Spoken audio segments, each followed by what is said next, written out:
Bapak, Ibu, dan Saudara yang dikasihi oleh Tuhan, hari ini kita kembali memasuki dan melaksanakan kembali ibadah bersama dengan seluruh anggota keluarga kita di rumah.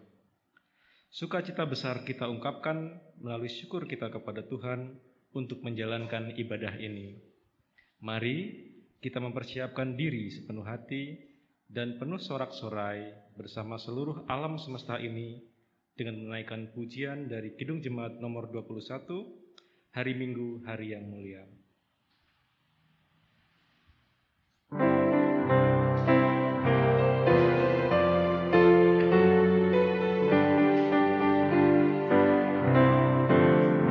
Hari Minggu, hari yang mulia, itu hari Tuhanku.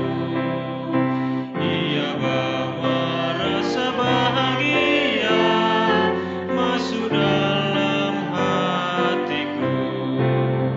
Hari Minggu, hari Tuhan, hari suci dan teduh. Hari Minggu, hari Tuhan, hari suci dan teduh.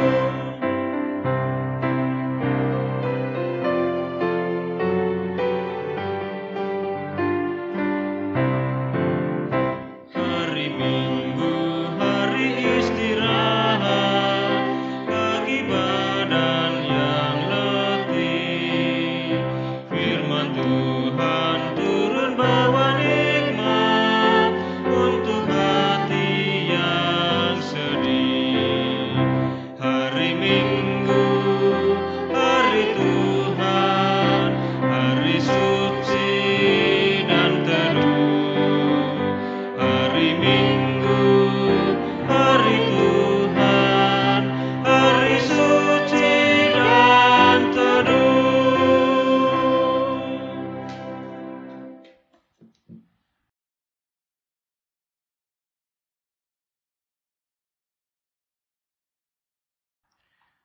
Saudara-saudara yang dikasihi Tuhan, marilah kita memulai ibadah ini dengan pengakuan bahwa ibadah kita ini berlangsung di dalam nama Bapa, Anak, dan Roh Kudus.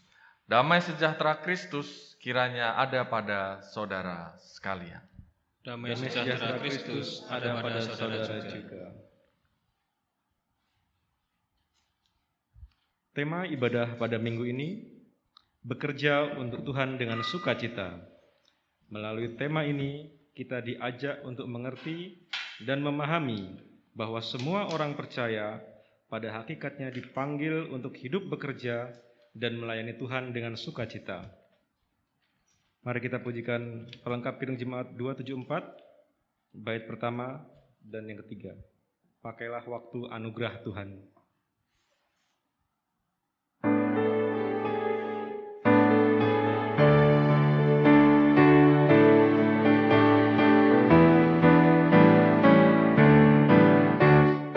Pakailah waktu anugerah Tuhanmu, hidupmu singkat bagaikan kembang. Mana benda yang kekal di hidupmu, hanyalah kasih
Jemaat yang dikasihi Tuhan, dengan kerendahan hati kita pun datang kepada Tuhan untuk memohon pengampunan dosa.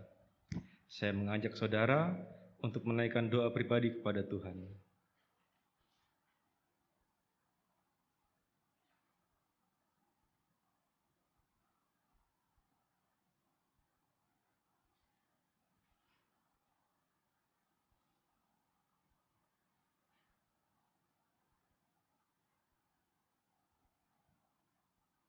Inilah doa pengakuan dosa kami, ya Allah. Dengarlah pengakuan dosa kami, dan terimalah diri kami, dan dikuatkanlah kami untuk melakukan apa yang menjadi kehendak-Mu, ya Allah. Dalam kasih Kristus Yesus, kami berdoa dan memohon. Amin.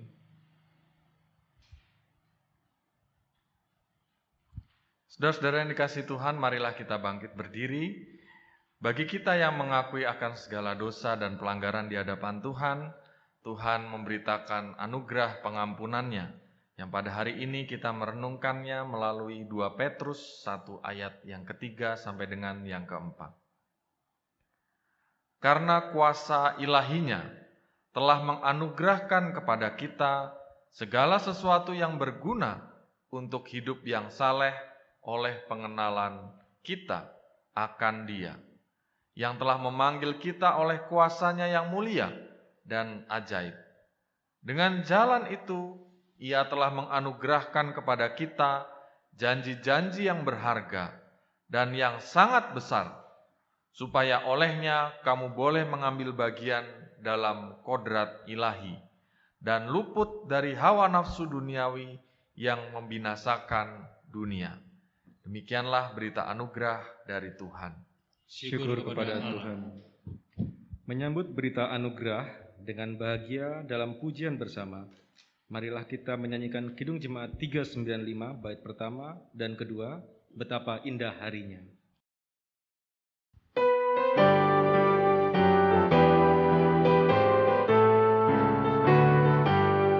Betapa indah harinya saat kupilih penebus, alangkah sukacitanya ku memberitakannya terus. Indahlah harinya Yesus membasuh dosaku, ku diajari penebus, bercakap dan berdoa terus. Indahlah harinya Yesus membasuh dosaku.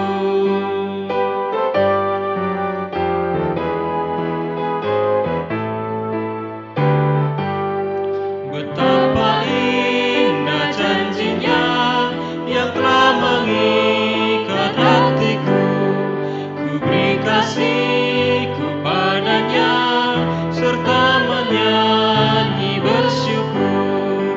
Indahlah harinya Yesus membasuh dosaku, ku diajari penebus, bercakap dan berdoa terus. Indahlah harinya Yesus membasuh dosaku.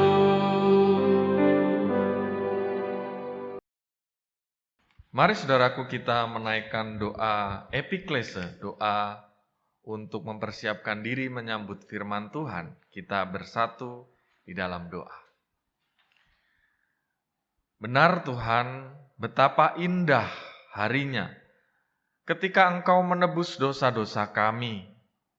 Kami tidak hidup lagi dengan perhitungan apakah dosa-dosa kami ini mampu dikalahkan oleh kebaikan-kebaikan kami.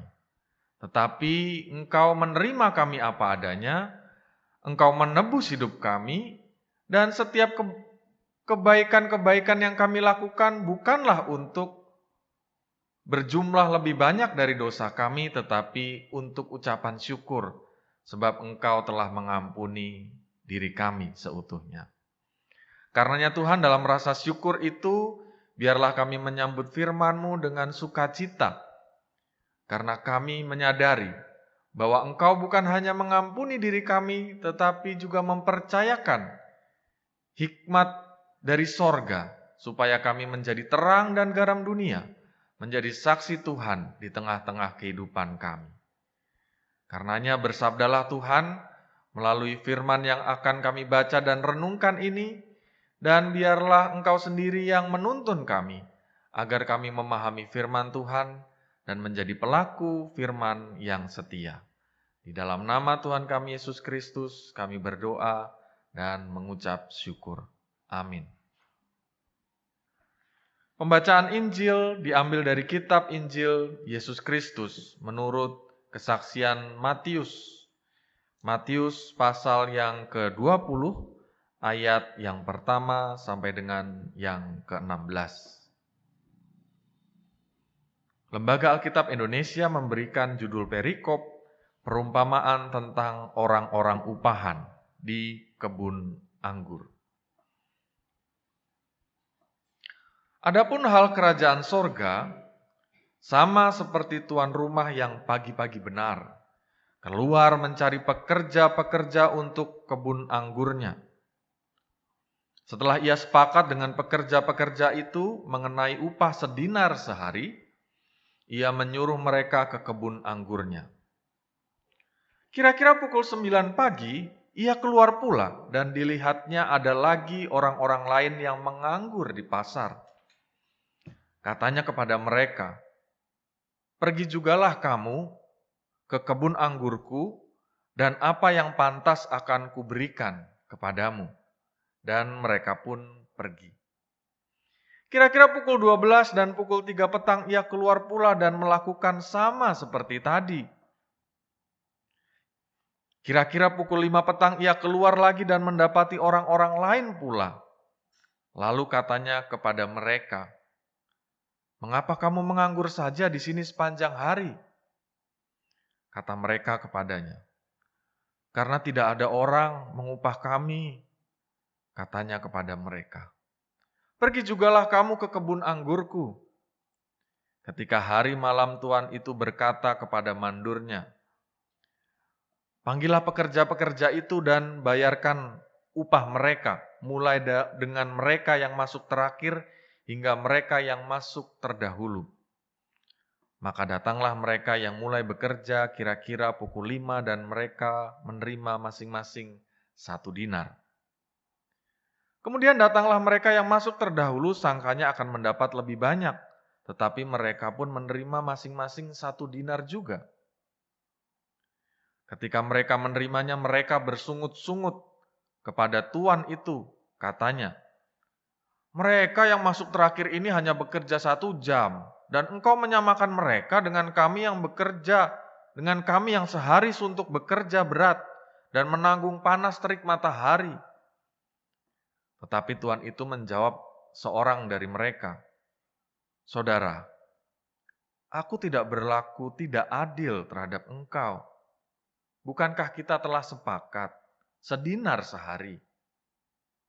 Ambillah bagianmu dan pergilah.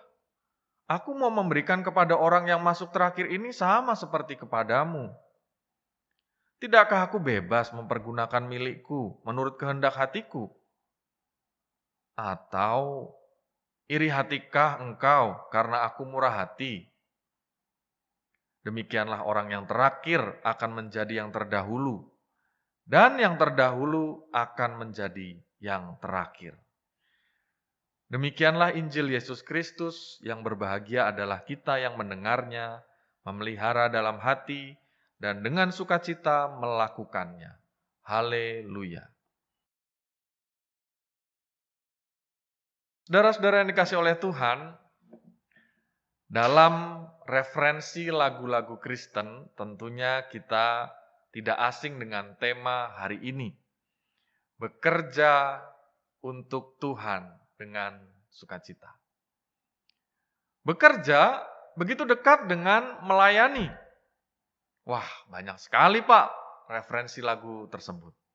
Contohnya, kunci C, nah kita nyanyi ya sedikit ya. Boleh dikasih kunci C? Nah, melayani lebih sungguh.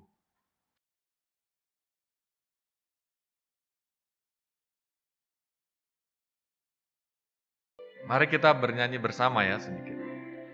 Melayani, melayani, lebih sungguh.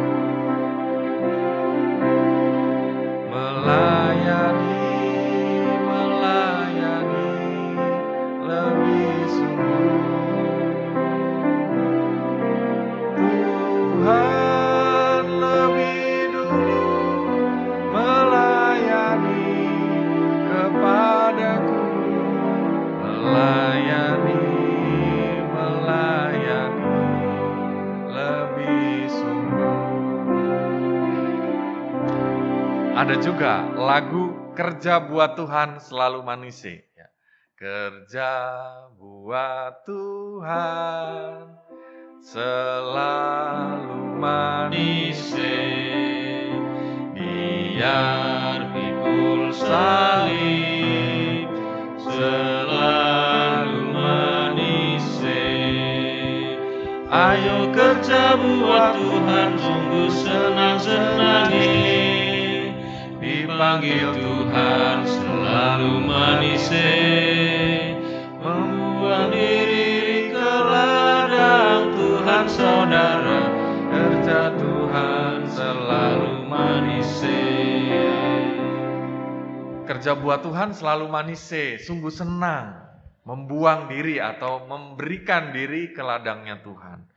Kalau untuk anak-anak muda, wah, mungkin lagu Jangan Lelah masih begitu teringat di benak kita ya. Jangan lelah bekerja di ladangnya Tuhan, Roh Kudus yang memberi kekuatan. Ya kira-kira begitu ya. Dan seterusnya. Saya kira begitu banyak lagu-lagu yang memang meneguhkan bahwa kita ingin bekerja melayani Tuhan dengan sukacita. Tetapi saudara-saudara, kalau kita bicara tentang realitas bekerja untuk Tuhan, melayani Tuhan, apakah memang selalu ada dalam hati yang penuh dengan sukacita? Atau kadang-kadang ya ada dengan situasi yang sangat berbeda, tidak kita harapkan, kekecewaan, kemarahan, ya. Bahkan dengan situasi yang membuat kita undur karena sakit hati, dan seterusnya. Wah, kalau kita mau jujur, ya pastilah Pak pernah mengalami hal yang demikian. Kalau memang benar demikian, itu adalah ungkapan yang jujur dan baik, saudara-saudara. Sebab dalam perumpamaan hari ini pun, Tuhan Yesus menunjukkan bagaimana orang-orang yang diundang bekerja melayani. Dan dia menceritakan tentang kejujuran orang-orang yang mengalami berbagai macam perasaan berbeda dari yang diharapkan. Bacaan tadi menceritakan tentang seorang pemilik kebun anggur yang ingin melibatkan banyak orang dalam mengolah hasil kebun anggur itu. Dan kita tahu bahwa kebun anggur sendiri pada saat itu adalah simbol dari pemeliharaan Tuhan, berkat-berkat, kelimpahan, damai sejahtera, kesejahteraan. Dan rupanya untuk mengelola kebun itu bukan hanya si tuan ini ingin menikmati hasilnya, tetapi melibatkan orang banyak. Siapa yang dilibatkan? Wah, pertama-tama kita lihat ternyata yang dilibatkan adalah orang-orang yang sungguh-sungguh dipilih sejak awal. Diberikan 1 dinar perjanjiannya. Tetapi rupa-rupanya sang pemilik kebun anggur itu tidak puas. Melibatkanlah yang lain pukul 9, pukul 12, pukul 3. Akan diberi satu upah yang sesuai, katanya begitu ya. Tetapi tidak disebutkan berapa, sebab pada waktu itu upah 1 dinar itu adalah upah 1 orang untuk seorang buruh. Ibaratnya untuk seorang yang bekerja harian pada saat ini. Disesuaikan dengan UMR atau UMK kita, dibagi rata-rata, maka ketemulah 1 hari itu kira-kira mungkin sekian puluh ribu. Mungkin 80 atau 100 ribu tergantung UMR atau UMK-nya. Nah, ternyata sang pemilik kebun itu tidak puas. Terakhir kali jam 5, ia mengundang lagi untuk pekerja yang lain masuk ke dalam pengelolaan kebun anggur itu. tidak dijanjikan apa-apa. Sebab ditemui para buruh itu bahwa mereka itu tidak melakukan apa-apa, tidak mendapat apa-apa juga. Sedangkan waktu bekerja pada saat itu adalah 12 jam. Jam 6 bagi angkatan pertama tadi, dan sampai jam 6 sore. Berarti sudah jam 5 mereka kemungkinan tidak akan bekerja dan mendapat apa-apa. Seorang buruh pada hari itu adalah orang-orang yang sangat menggantungkan hidup mereka pada upah per hari. Kalau tidak menerima apa-apa hari itu berarti bencana untuk keluarga mereka. Mereka adalah orang-orang yang ada di dalam garis semi kelaparan. Bisa jadi mereka hari itu makan atau bisa jadi ya mungkin harus berpuasa atau ya seadanya meminta belas kasihan orang dan seterusnya. Oleh karena itulah sang pemilik kebun itu melibatkan Ayub tanpa menjanjikan apa-apa. Karena mereka mungkin sudah tahu, ya sekiranya kami mendapat sesuatu yang sedikit saja, kami sudah bersyukur. Nah yang menarik saudara-saudara, dalam kisah ini kemudian dipanggillah para pekerja itu. Dimulai dari orang yang bekerja paling sedikit waktunya, yaitu pukul 5. Tetapi begitu terkejutlah kita sekalian sebagai pembaca, mereka yang menerima sekaligus orang-orang lain yang bekerja lebih lama. Diberikan 1 dinar. Sama seperti yang lainnya juga. Sampai pada akhirnya orang-orang yang bekerja penuh dari pagi. Bagaimana respon dari orang-orang yang bekerja dari pagi? Mereka menyesal. Loh, masa yang bekerja baru 1 jam saja mendapatkan 1 dinar? Sama seperti kami. Kami kira kami dapat lebih. Paling enggak ya kalau mereka diberikan segitu kami lebih. Atau ya jangan berikan mereka seperti itu. Tetapi saudara menjadi menarik ketika sang Tuhan berkata, loh kenapa engkau mempermasalahkannya? Engkau iri terhadap kemurahan hatiku. Kan aku yang punya ladang ini. Dan perjanjian kita tetap sama, 1 dinar. Kalau begitu, bebaslah aku memberikan kepada orang lain. Yang baru saja masuk ke dalam ladang ini untuk bekerja, seberapapun aku memberikannya. Nah, saudara yang dikasih oleh Tuhan, apa arti dari kisah ini? Ternyata kisah ini adalah kisah yang melambangkan Allah yang memiliki kehidupan dan keselamatan. Orang-orang yang ada sebagai buruh itu adalah orang-orang pengangguran yang tidak dapat menyelamatkan diri mereka sendiri. Hanya atas inisiatif Allah, kemudian setiap orang itu memperoleh kehidupan.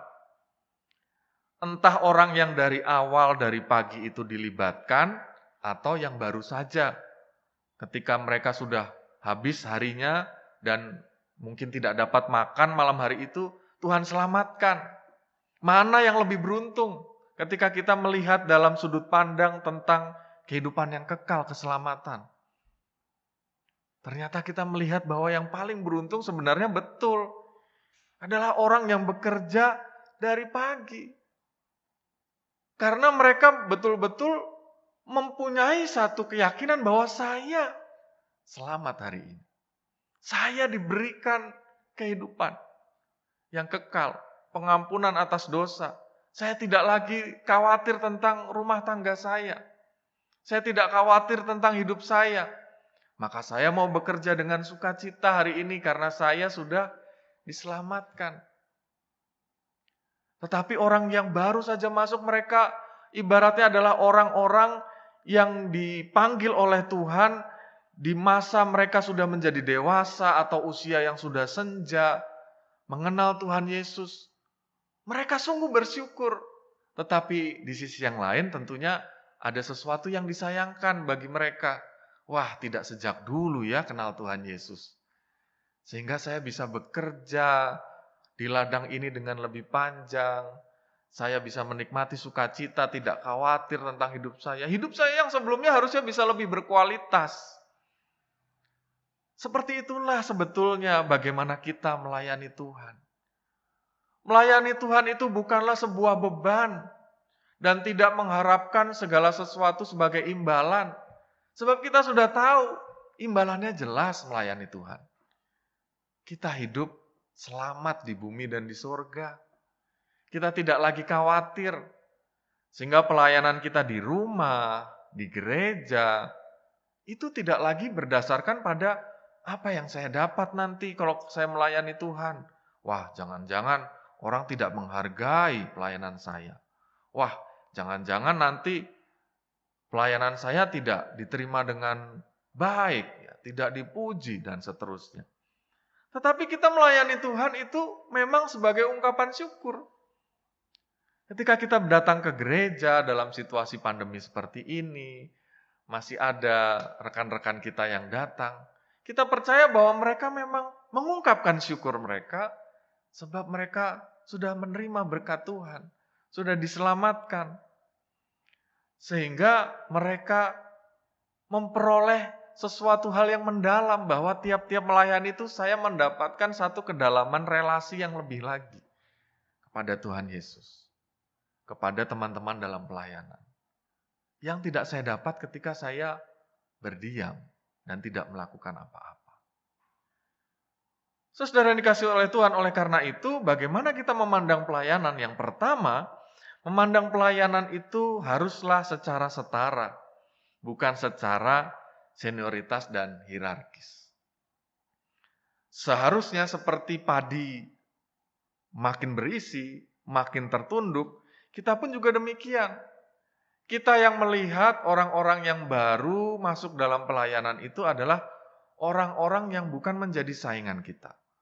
Orang yang bukan menjadi orang yang harus tunduk ke dalam setiap pola pelayanan yang lama. Kita bersyukur mereka mengenal Tuhan Yesus dan masuk dalam ladang pelayanan di gereja ataupun di rumah tangga kita, misalnya kita mendapatkan menantu yang baru, ya. Kita mendapatkan pasangan hidup yang baru. Kita tidak ingin membuat mereka seolah-olah sebagai seorang yang lebih rendah dari kita. Tetapi orang yang seperti seorang yang melayani Tuhan dari pagi itu menyadari bahwa, wah, saya harusnya berbuat lebih banyak kepada orang yang baru datang ini. Sebab dia baru saja mengenal Yesus melalui komunitas gereja ini, melalui komunitas keluarga saya ini. Saya ingin berbagi betapa membahagiakannya bekerja di ladang Tuhan ini. Tidak perlu mengecilkan hati dan mengatakan pada yang baru melayani, wah, kalau membanding-bandingkan kayaknya lebih baik pelayanan pada zaman saya dulu ketika saya masih menjadi aktivis A atau aktivis B, ketika saya masih menjadi penatua atau ketika saya masih menjadi ini itu, ya. Karena kayaknya kok pelayanan di gereja sekarang itu kok kurang baik ya. Nah, itu adanya di gereja sebelah, saudara-saudara, ya. Maksudnya di gereja lain. Di GKI Gondomanan tidak ada. Tetapi saudara, kita perlu membangun satu semangat yang saling percaya. Juga kepada orang-orang yang baru masuk dalam komunitas kita. Karena bahkan orang-orang yang merasa dipanggil terdahulu seringkali tergelincir pada sikap yang ingin menyamakan dan menyeragamkan. Pelayanan yang sekarang ini harusnya sama dengan yang dulu. Kalau tidak kurang oke, ya. Dulu itu pelayanan kami A, maka sekarang juga harus A, ya. Akhirnya pelayanan menjadi sebuah status quo. Situasi yang sulit diubah karena orang yang terdahulu kurang menghargai sesuatu hal yang baru. Kurang percaya kepada generasi yang baru. Di keluarga pun acap kali demikian. Sebagai orang tua kita sering menerapkan senioritas tanpa sadar. Ketika tindakan atau keputusan anak berbeda dari apa yang kita harapkan. Kita berkata, wah dulu zaman papa itu begini, maka kamu juga harus seperti itu. Papa mama ini kan sudah hidup lebih lama dari kamu. Papa mama juga pernah muda, papa mama tahu semuanya. Pokoknya harus begini untuk kamu. Ya. Tapi selanjutnya kita berkata, ngomong-ngomong dek tolongin papa dong. HP papa kok nggak bisa kirim WA, gimana caranya? Ya. Katanya papa tahu semuanya, ya. Tapi ternyata untuk download video, WA, berkirim gambar, berkirim mendownload teks, Word, di WA. Kita masih membutuhkan orang-orang muda. Dek, kita nih sekarang lagi pandemi jadi harus ibadah online dari YouTube. Gimana caranya? Dek, sekarang ini persekutuan lewat Zoom. Gimana caranya? Bukankah itu membuktikan bahwa orang-orang baru justru memang mewarnai dalam kehidupan persekutuan kita. Dan itu membuktikan kita sungguh-sungguh diberikan kekayaan oleh Tuhan melalui orang-orang yang baru itu. Dan orang-orang yang baru biasanya memang mempunyai satu semangat, antusias yang luar biasa. Mengenal Tuhan baru saja sehingga mereka juga memberikan dengan tulus. Sehingga saudara, tugas kita adalah mensyukuri berkat Tuhan. Kita semua diselamatkan sebagai satu keluarga dan bisa saling belajar bersama-sama. Sebagai komunitas yang setara. Sehingga kita bisa lebih membebaskan lagi setiap pilihan kebijakan dari gereja kita pada saat ini, dari anak-anak kita pada saat ini, sambil terus mendampingi mereka, tetapi tidak secara kaku, tetapi dengan saling memahami satu dengan yang lain. Sehingga setiap keputusan tidak berarti harus seragam, tapi tetap kita doakan untuk yang terbaik bagi mereka. Yang kedua, saudara, bagaimana pelayanan itu bisa menjadi sehat adalah dengan mengenyahkan catatan buruk, stigma, iri hati dengan orang yang menerima rahmat Tuhan yang baru. Nah, dalam kisah tadi kita melihat bahwa pekerja yang pertama tadi iri hati dengan orang yang baru saja datang pada pukul 5 sore. Karena menerima upah yang sama 1 dinar. Artinya mereka iri. Kenapa orang yang baru juga mendapat penghormatan yang sama? Harusnya lain dong. Dan itu menjadi sebuah iri hati dan bisa menjadi sebuah sakit hati. Semua sama-sama dikasihi oleh Tuhan dengan kasih yang sama, tapi kadang tanpa sadar kita memberlakukan pelayanan, hidup berkeluarga itu dalam situasi settingan senioritas. Sehingga ya saya harus lebih dihormati sebagai seorang kakak, sebagai seorang pelayan yang sudah lebih dahulu. Jangan-jangan Tuhan ingin justru kita belajar dari ketulusan orang-orang yang baru. Dari pelayanan orang-orang yang baru itu. Karena saudara, bukankah poin yang ketiga ini, menyambung poin yang 2 tadi. Betul Tuhan Yesus berkata, yang terdahulu harus menjadi yang terakhir. Yang terakhir menjadi yang terdahulu. Apa maksudnya? Orang-orang yang terdahulu dipanggil untuk menjadi yang terakhir, yang rendah hati, yang melayani, yang mau belajar mendengar. Orang-orang yang terakhir justru dipersilahkan untuk terdahulu, berani bereksplorasi, berani untuk berkreativitas, diberi kepercayaan dalam setiap pelayanan. Sehingga dalam praktiknya kita mendukung orang-orang muda yang berkreativitas, tanpa kita melupakan sikap kritis untuk membimbing, menegur mereka. Ketika ada sesuatu hal yang perlu untuk kita lakukan dalam kekeliruan.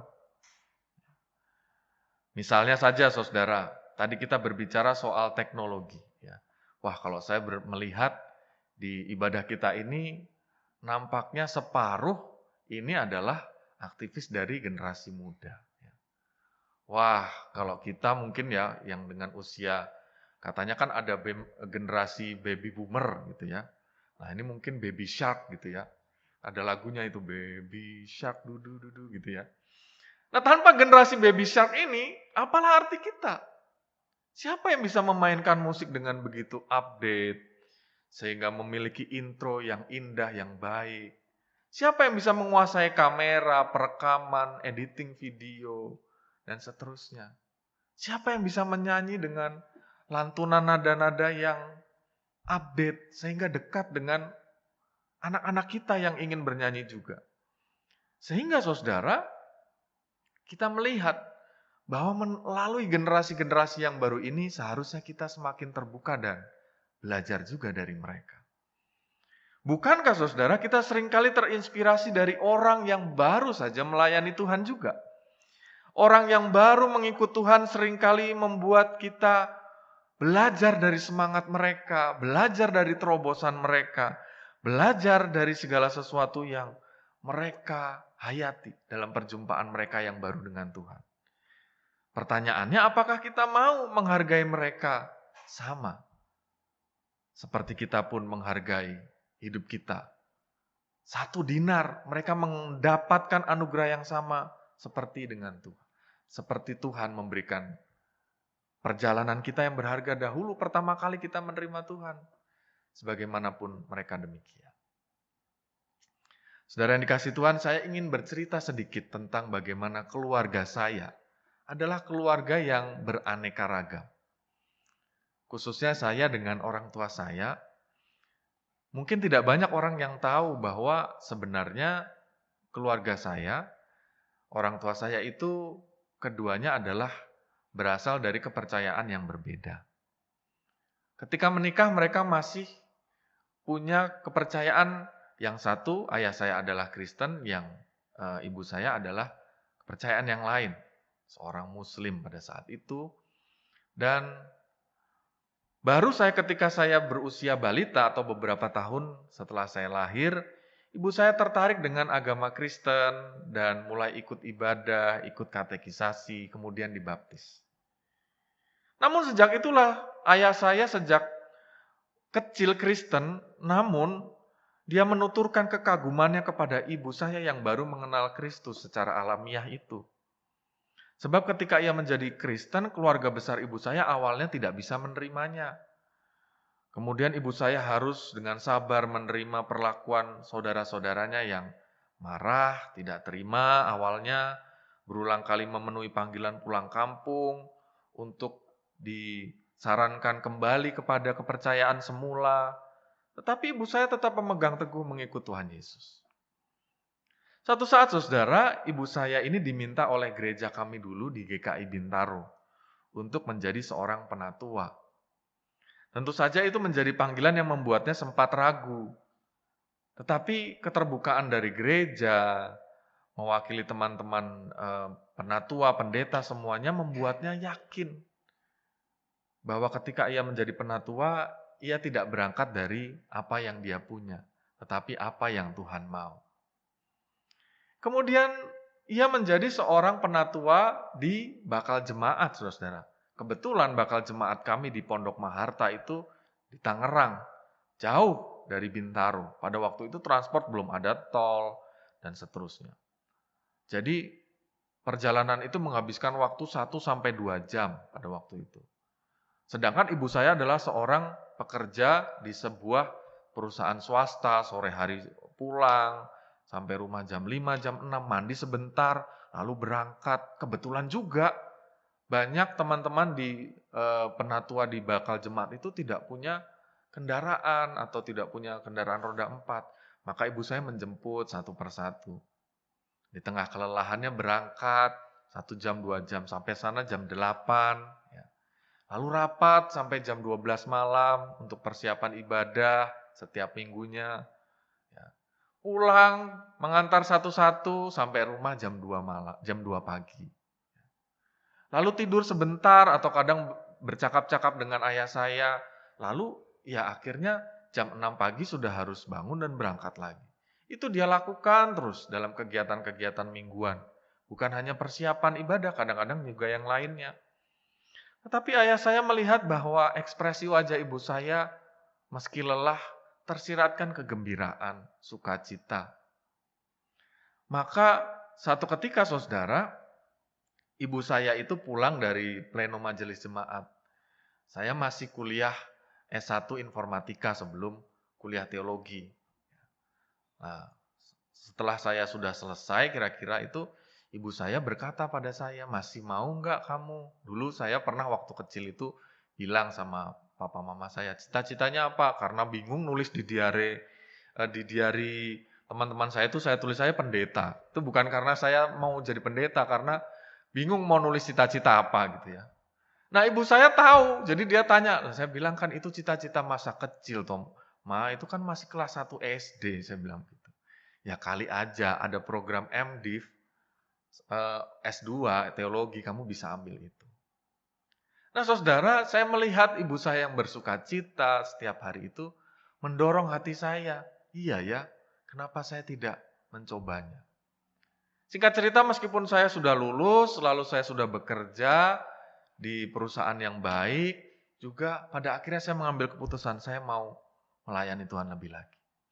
Dan pada akhirnya seperti saudara-saudara tahu bahwa kemudian saya sekolah teologi dan menjadi seorang pendeta. Tapi jasa siapakah itu? Saya seorang Kristen yang sejak kecil, sejak lahir sudah menjadi orang Kristen? Tidak. Saya mengisinya karena hanya senang-senang saja waktu mengisi buku diari. Ayah saya waktu saya mengambil kuliah teologi sempat protes. Dia bilang, saya sudah keluarkan uang banyak-banyak malah kamu mau sekolah teologi. Emang kamu tahu jadi pendeta itu enak apa enggak? Enggak enak tahu, diomongin sama jemaatnya, dia bilang begitu ya. Nah tetapi saudara, itu adalah ujian-ujian yang ayah saya berikan untuk memantapkan langkah saya. Dan itu semua bermula dari seorang ibu yang mengenal Yesus saat dewasa. Di tengah segala situasi yang menguji dirinya untuk tetap setia. Dan akhirnya saudara-saudaranya pun menerimanya sebagai seorang Kristiani. Saudaraku, adakah saudara adalah seorang yang terdahulu merasa bahwa Tuhan memanggil saudara sebagai seorang Kristiani sejak kecil? Tentunya itu baik. Tetapi apakah kita pun belajar dari orang-orang yang baru mengenal Tuhan dan merasa sungguh bersyukur bahwa kita diselamatkan sama seperti orang yang baru mengenal Tuhan dan sangat bergairah itu? Baiklah kita sungguh-sungguh mengikut Tuhan Yesus dengan sukacita. Sebab mengikut Tuhan itu baru menjadi berharga ketika kita menyadari bahwa keberuntungan kita adalah karena sejak kecil bisa melayani Tuhan dan merasakan begitu banyak sukacita ketika kita melayani Tuhan di gereja, di rumah, dan percaya akan keselamatan sejak kecil sehingga kita tidak lagi khawatir tentang kehidupan kita setelah kita berpulang kepada Tuhan. Dan yang kedua saudara, apakah kita juga sungguh-sungguh sudah menerima Tuhan dan perjalanan hidup kita bersama dengan orang-orang yang baru mengikut Tuhan dan menyakiti kita? Seperti orang yang baru saja menerima Tuhan, dia tadi sakit hati, tapi dia belajar, wah sama kok, kita tidak perlu sakit hati. Karena semua orang itu adalah orang yang menjadi satu keluarga, janganlah iri kepada yang lain. Tapi kita percaya bahwa sebagai satu keluarga, kita semua nanti akhirnya berkumpul di sorga, ya kita menerima segala dinamika hidup itu sebagai sesuatu hal yang biasa.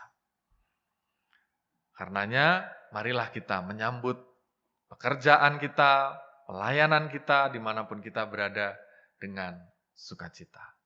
Tuhan memberkati kita. Amin. Saudaraku, marilah kita bersaat teduh sambil musik mengalun, melayani lebih sungguh.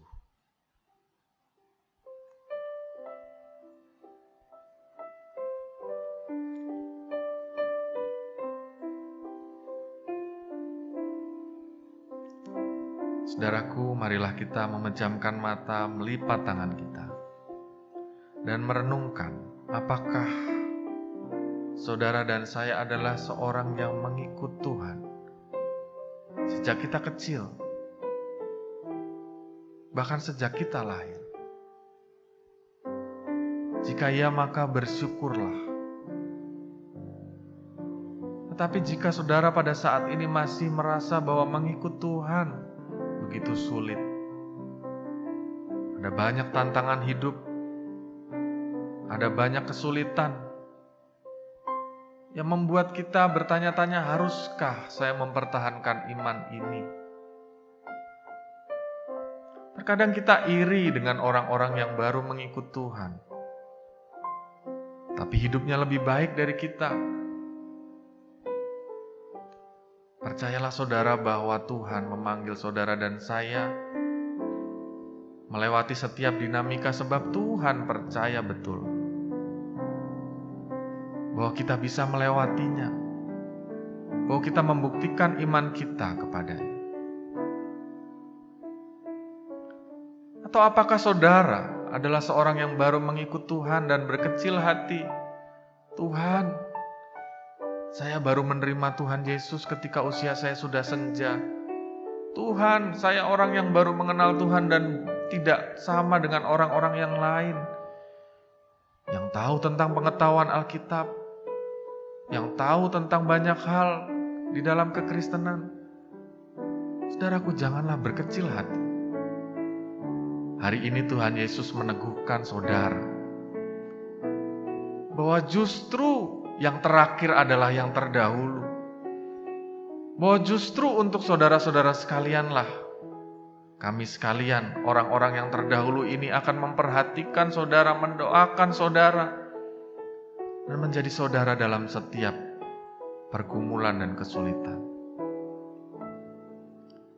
Karena itu saudaraku, baiklah kita yang terdahulu, menjadi yang terakhir, yang rendah hati untuk melayani, dan yang terakhir, menjadi yang terdahulu untuk percaya akan pelayanan Tuhan melalui orang-orang di sekitar kita. Tuhan Yesus, kami bersyukur untuk firman-Mu hari ini. Biarlah kami menjadi pengikut Tuhan dengan sukacita, sebab kami percaya bahwa kami telah menerima upah yang jelas, yaitu keselamatan dari Kristus Yesus.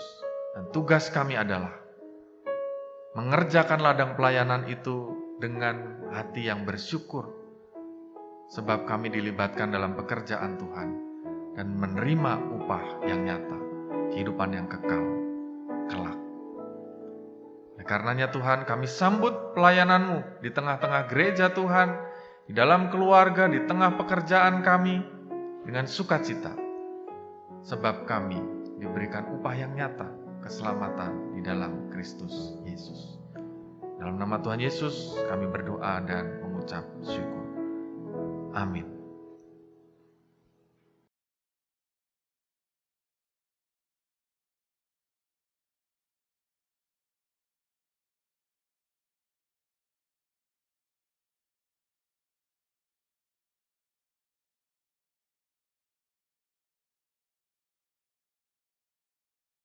Mari kita bangkit berdiri.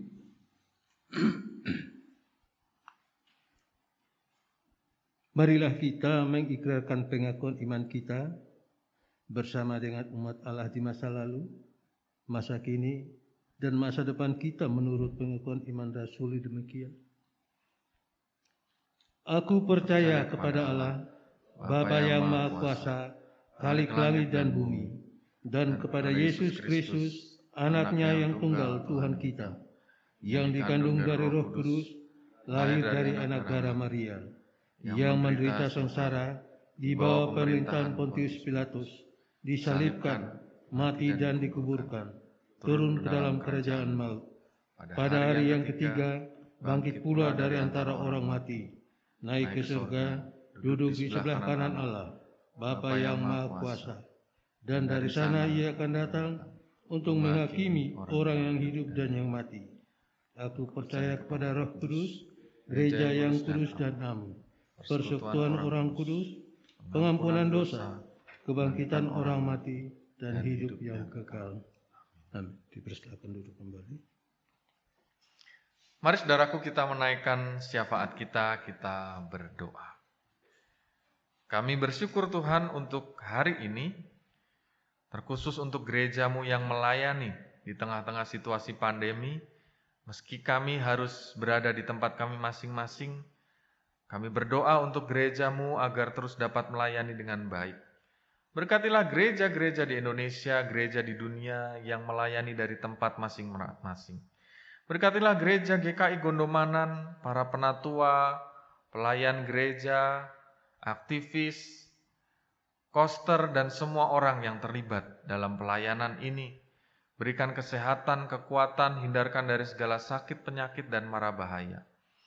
Sehingga pelayanan gereja-Mu terus dapat menjadi berkat bagi kami sekalian di hari-hari ini. Kami berdoa untuk pergumulan jemaat GKI Gondomanan dalam kehidupan keluarga kami, pekerjaan, pendidikan anak-anak, semua masih mengupayakan dengan online. Tetapi biarlah pendidikan anak-anak kami tetap dapat terasah, terbina dalam segala keterbatasan. Anak-anak kami yang mengalami kebosanan dan juga kesulitan dalam belajarnya dan terkadang mengalami keengganan untuk mengikuti sekolah, berikan mereka semangat, berikan mereka damai sejahtera sehingga mereka dapat mengikuti sekolah yang berlangsung secara online dengan baik.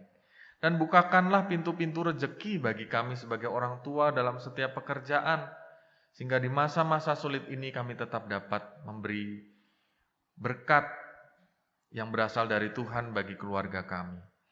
Kami mau berdoa untuk saudara-saudara kami yang pada saat ini sakit, terkhusus Ibu Sujiem, Bapak Simon Santani Marpaung, dan Ibu Ruth Mariatun Lestari, orang tua dari Ibu Mareta Marpaung, anak Dimas, anak dari Bapak Moko, terkhusus untuk saudara-saudara kami ini, juga saudara-saudara kami yang tidak dapat kami sebutkan satu persatu. Berkatilah mereka Tuhan, perawatan di rumah maupun di rumah sakit. Biarlah menjadi cara Tuhan untuk memulihkan kehidupan mereka. Kami berdoa untuk saudara-saudara kami yang berulang tahun, baik ulang tahun pernikahan ataupun ulang tahun kelahiran. Dalam pertambahan usia, berikan juga mereka damai sejahtera, hikmat kebijaksanaan, kebahagiaan yang berlimpah-limpah, sehingga mereka sungguh merasakan arti kehidupan yang betul-betul sejati dan penuh di dalam pimpinan Tuhan. Kami berdoa untuk bangsa dan negara kami dalam menghadapi pandemi COVID-19 ini. Situasi-situasi naik dan turun, beberapa tempat kembali diberlakukan PSBB. Tetapi kami percaya bahwa bangsa kami dapat terus maju, bangsa kami tetap dipelihara oleh Tuhan. Dan berkatilah supaya angka kematian karena COVID-19 dan pertambahan karena COVID-19 ini perlahan-lahan bisa menurun. Dan pada akhirnya kami menemukan harapan bahwa negara kami dapat bangkit dari situasi pandemi COVID-19 ini. Berkatilah juga Tuhan persembahan kasih jemaat bagi pelayanan gerejamu ini, di mana sebentar kami akan memberikan syukur kami kepadamu melalui pelayanan gereja ini. Baiklah apa yang kami persembahkan ini dapat sungguh-sungguh Tuhan terima sebagai persembahan yang harum di hadapan-Mu dan dapat dipergunakan untuk memperluas setiap pekerjaan-pekerjaan Tuhan di bumi-Mu yang Engkau cintai ini. Terima kasih ya Tuhan.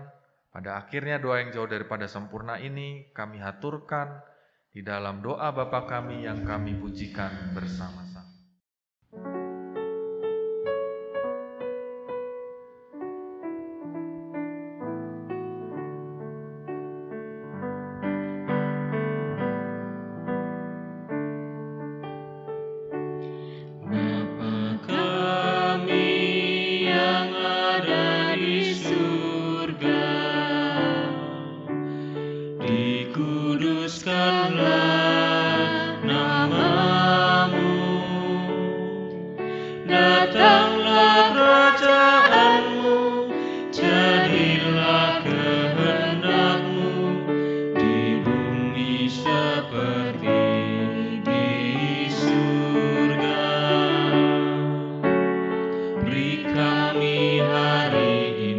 Makanan yang secukupnya, ampuni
yang dikasihi Tuhan, saatnya bagi kita untuk menaikkan syukur dalam persembahan syukur dengan mendasarinya dari 1 Yohanes pasal 3 ayat 17.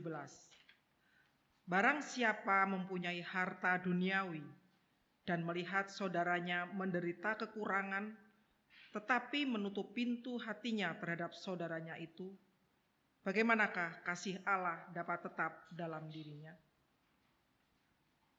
Persembahan saudara dapat disampaikan melalui rekening BRI cabang Katamso dengan nomor rekening 0245 01 008391 530 atas nama Majelis Jemaat GKI Gondomanan, atau dapat diserahkan langsung kepada wilayah Keraton ke kantor gereja, wilayah Gondomanan ke kantor gereja, wilayah Paku Alaman ke Penatua Fani atau ke kantor gereja, wilayah Umbul Harjo ke Ibu Dewi Esther atau ke kantor gereja setiap hari jam kerja. Tuhan memberkati.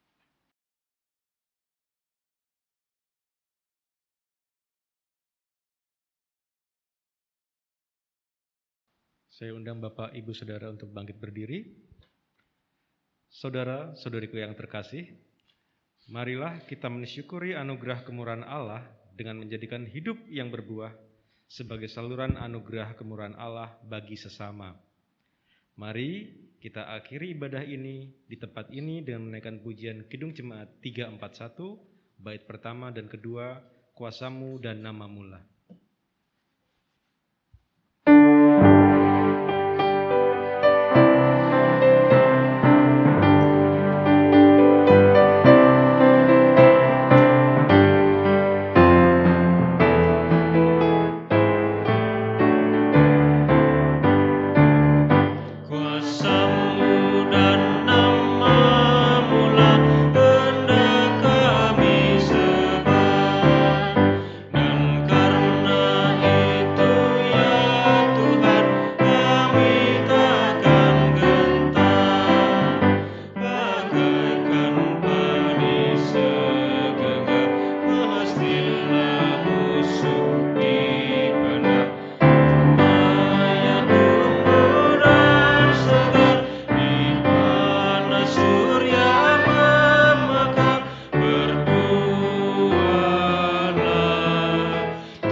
Jemaat yang dikasihi Tuhan, teguhkanlah imanmu, arahkanlah hatimu kepada Tuhan Yesus, dan semakin bertumbuh dalam kebenaran firman.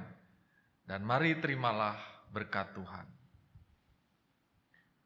Semoga Allah sumber pengharapan memenuhi kamu dengan segala sukacita dan damai sejahtera dalam iman kamu, supaya oleh kekuatan Roh Kudus kamu berlimpah-limpah dalam pengharapan. Amin. Amin.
Majelis Jemaat GKI Gondomanan mengucapkan selamat hari Minggu, tetap berada di rumah, jaga kesehatan, sering cuci tangan dengan sabun, dan gunakan masker saat di luar rumah. Tuhan Yesus memberkati. Amin.